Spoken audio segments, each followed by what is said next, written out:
Hello and welcome to part 2 of our Introduction to Shakespeare. For this lesson, we will be focusing on understanding the language that Shakespeare used in his plays. It can be intimidating to pick up a work of Shakespeare, but this video will give you some helpful tricks and tools in understanding the bard himself. It's no surprise that Shakespeare's works can be difficult to understand, even for those who have studied him for a long time. But why?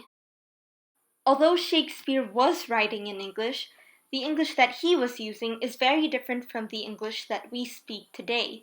His dialogue was very poetic, and he used a lot of symbols and metaphors that are no longer common today.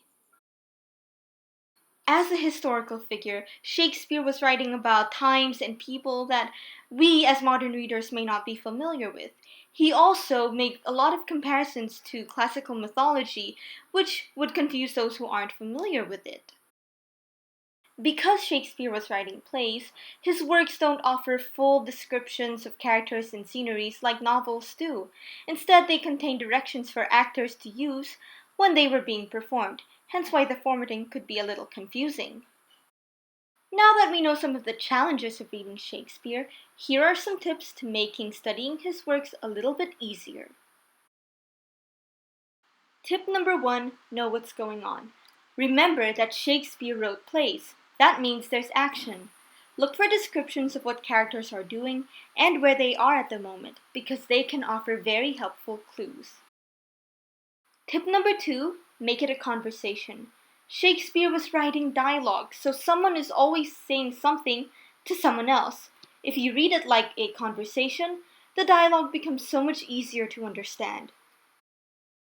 Tip number 3, take it one line at a time.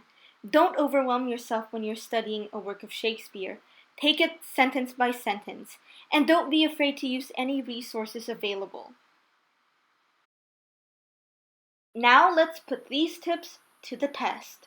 Here's Juliet's speech in Romeo and Juliet. I've provided the context and will be reading it for you.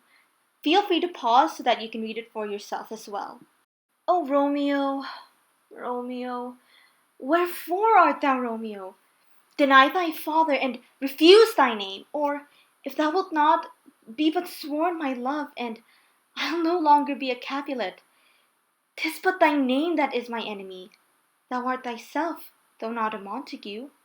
So what do you think Juliet is saying? That was part 2 of our introduction to Shakespeare. I hope that this video helped you grasp Shakespeare's language a little bit more. Thank you so much for joining me, and I'll see you in part 3.